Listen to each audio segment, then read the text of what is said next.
Plug in. You guys, pay attention. Pay attention. Everybody pay attention. Here we go. Here we go. I'm glad to see you guys got your journals.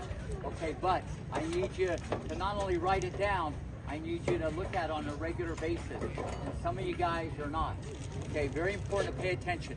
Now, it's a little tricky because we got such different age groups here, a lot of little ones, and it's more about the basics and the fundamentals and stuff like that. Even the technical stuff I talk about, there's a progression that you got to go through. Okay, I'm going to get into that in a second on the serve. But what I want to talk about, everybody listen up. I understand that eventually, depending on your level, you got to keep the ball in play. You don't want to make unforced errors. You should aim high over the net. You want to rally back and forth. I develop. Pay attention.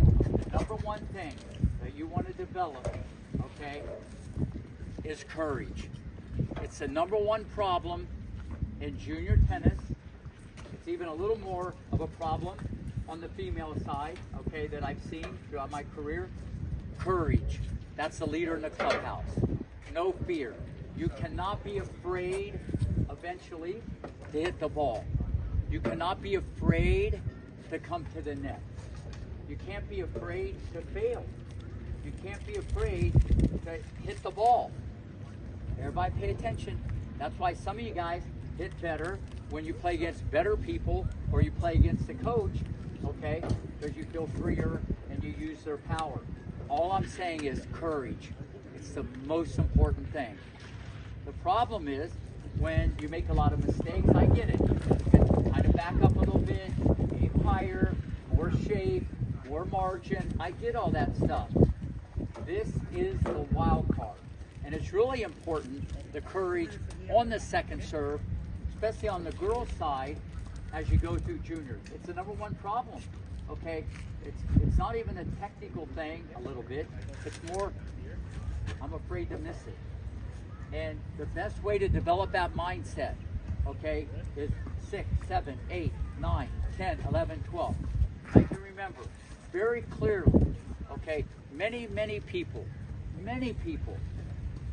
coaches, experts, agents, whatever, along the fence watching Venus practice. They'd watch her practice.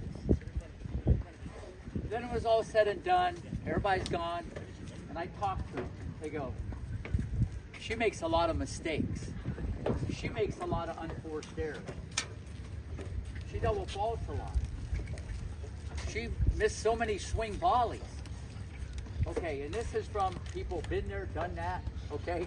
And all I'm saying is, I tell you this all the time, what they may see is different than Rick may see. They're looking at a whole different movie. They're looking at an 11-year-old girl pulling the trigger, wanting to go bigger, not afraid to come to the net, missing swing volleys, making a lot of positive errors.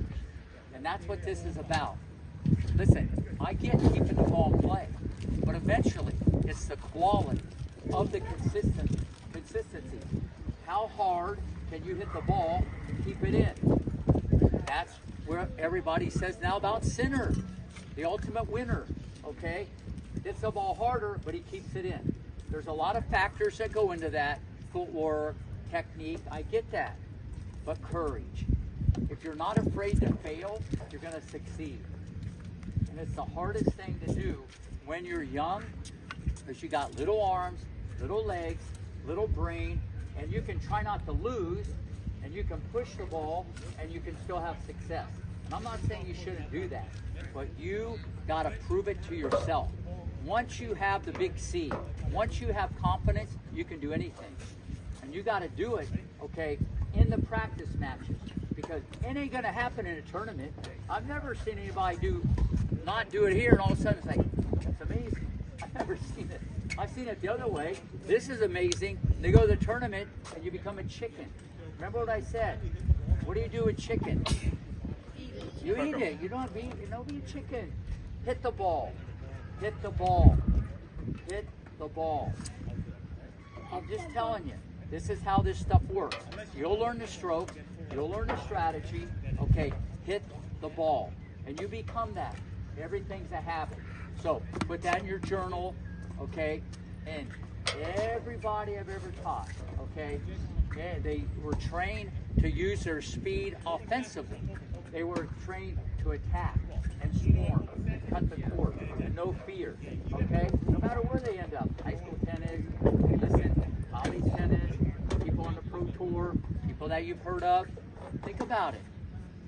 You don't all of a sudden get 17 and say, now I'm going to start doing this. You might do it when you're up 6-0, 3-0. No, it has to be deep inside. It's a belief. Do it now. One more thing. How many of you guys have a jump rope? How many of you guys have it with you? How many of you guys used it today? I got video evidence. Look, we got cameras up here, so don't make this up. Don't check the camera. I want to see. How many of you guys used it today? Okay, I love honesty. Why have a jump rope? How many a day? 2,000. Well, that sounds like a lot. Go look at a boxer. The best footwork in the world is a boxer. Just what? 10,000 a day. I don't need to. 1, 2, 3. Bang! All right, fitness. Let's go.